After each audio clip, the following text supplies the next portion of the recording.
The Shape of Water is directed by Guillermo del Toro, who is one of my favorite directors working today. He can make anything look gorgeous.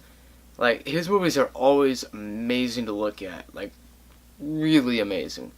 So, for that reason and the fact that it was actually getting a lot of buzz, I was really excited for The Shape of Water. I saw it like 3 days ago. I just hadn't felt the desire to do a review till now. And this might be his best movie yet. It's a great movie.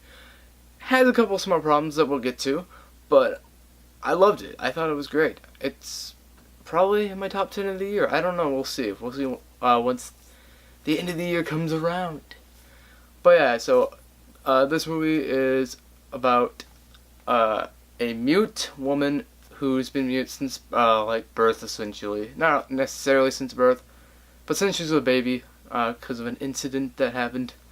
And she works as a janitor in this like government's facility during the Cold War. And she discovers that they're housing a fish man, as I'm gonna call him, an amphibious man. And she starts to create a connection with this amphibious man, and they fall in love, and she wants to help him escape, and that's essentially the plot of this movie. So this is a really great movie. As I said, has some problems, but the performances here are amazing. Sally Hawkins, I can see why she's like the front runner right now for Oscar season. Her and Frances McDormand from Three Billboards. I saw it. I'll review it.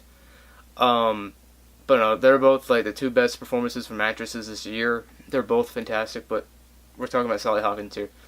She is amazing. This is her movie. She captures this character perfectly. She can emote beautifully without having to say anything because she is mute through the whole thing, as I stated earlier. And her relationship with this amphibious man played by Doug Jones, who did a fantastic job, is really interesting. It's not your traditional romance kind of thing. It is a little rushed, I'll say that, but it works. It definitely works in the end. I think where it ends up going with the story really works, with its fantasy vibe it has going on.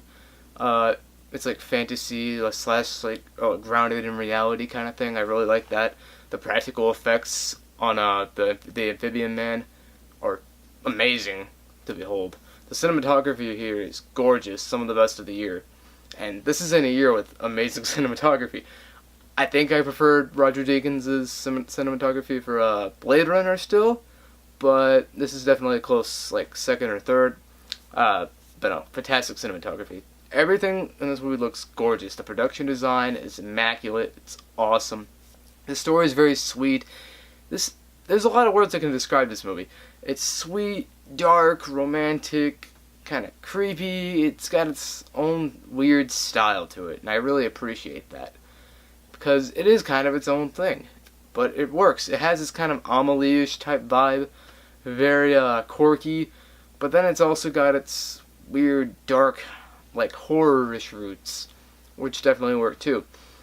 It does go on a bit of a traditional story route. It does have some, like, the ending's pretty interesting.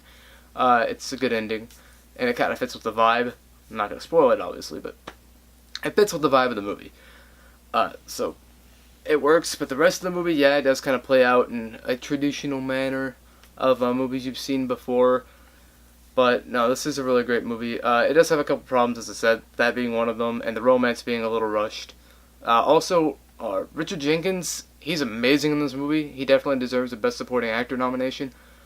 But one thing, okay, so his character in this movie is gay, and I have no problem with that. I get the whole thing, wanting to add diversity. You have a black character in the movie, you want to have a gay character too. Cool. My only thing is, they don't do anything with it, and I didn't like that. I think if you're gonna have your character be gay, have a reason for it, besides diversity. I didn't feel like it was needed. There's a scene involving him, and it's the only scene that tells you he's gay in the whole movie. And I think that scene could have been cut, honestly, because I don't think you needed that. I don't think that was necessary at all. I think this movie could have had a few scenes cut and could have been a little shorter. It could have been like maybe 10 minutes shorter, would have been great. because there are a couple scenes in this movie that I don't feel like were needed. Like, there's a scene involving Michael Shannon and his family life, and it's the only scene you get of that, so I didn't really see the point of it either. I don't think you needed it to tell the story. He's amazing in this movie, though, Michael Shannon. He's awesome. He's a great villain. But still, I don't think you needed that. So there are problems with the movie, but overall, I think this is a really great, like, fantasy story. It's really nice. I really love this movie, in its own, like, interesting style. But yeah, so I'm gonna give The Shape of Water an A minus. This is a really great movie. I can definitely see why it's got a lot of Oscar buzz. It's not my favorite of the year, but this is a really great one. I definitely recommend you check it out whenever it comes near you. I'm glad I got to see it at the screening, because I probably wouldn't have gotten to see it this like whole year or so if I didn't. But yeah, so peace.